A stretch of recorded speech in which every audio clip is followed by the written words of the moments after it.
کاپیتان میلیتس زا ناظر گروه بقیدگیری موادهای عملیه مأموری شعبچه اخبار فوری و اطلاعاتی ریاست وزارت کارهای داخلی ولایت سوخت و جیانی او که در اکادمی وزارت کارهای داخلی تاجیکستان تحصیل میکرد با اتهام کشتار بهرامانه همسر یک همکارش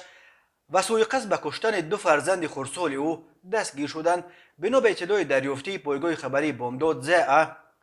غالب آزمون‌های کتابخوان بهترین در سالهای 2018 و 2020 شب 5 سپتامبر سال 2022 در پی یک مناقشه در زمینه رشک به سر و روی همسر همکارش بنزین ریخته او را آتش زده است، ولی لحظه چگونه از جای حادثه فرار کردن او و جیانش را دوربین‌های ویدیو کامراهای نظارتی ثبت کردند. منابع از این قضیه آگاه پایگاه خبری بامداد خبر دادند که همسر مایور پاتا زاده نویه واسه و فرزند تاتا یک منصبدار بلندپایه دادستانی کل تاجیکستان از روابط عاشقانه شوهرش با همکارش کاپیتان زا خبر یافته به زا زنگ زده مناقشه کرده است. شب 5 سپتامبر زا جیانش کورسانت اکادمی میلیتس را همراه خود گرفته برای رزبار به خانه مایور پاتا برده است. خانه مایور در یک بنای استقامتی بلند آشانه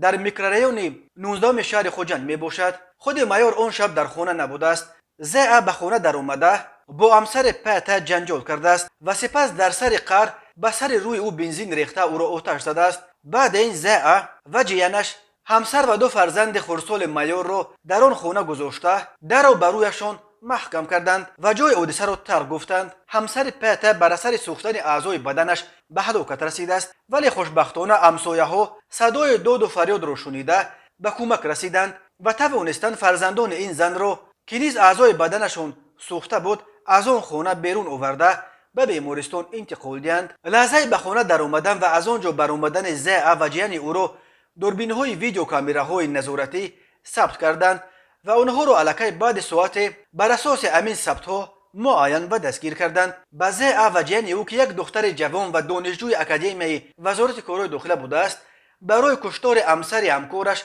با بیرحمی مخصوص و قصد کشتار دو کودک و همچنین برای در حالت خطر به حیاتشان تنها پرتافتن آنها همچون جزا از 15 تا 25 سال زندان و حتی حبس عمرباد تهدید میکند. بنا به اطلاع دریافتی هنگام تحقیق تلفن زا از آن چند نوار همخوابگی او با همکاران دیگرش را نیز پیدا کردند. معلوم می شود که زا با کدام مقصد لحظه های ملاقات های محرمانه و علاقه های جنسیش با همکاران را ثبت کرده می گرفته است. برخی از این ثبت ها الکی در خوجند در تلفن ها به سیر در آمدند و چند ویدیوش به دست اداره پایگاه خبری بامداد نیز رسید، ولی اداره بامداد به دلیل های اخلاقی از نشر این نوارها خودداری میکند و امیدوار است که قضیه زا برای همه اون کارمندان میلیتس سوخت که دست به زنا زده بودند یک درس خوبی برای عبرت خواهد شد.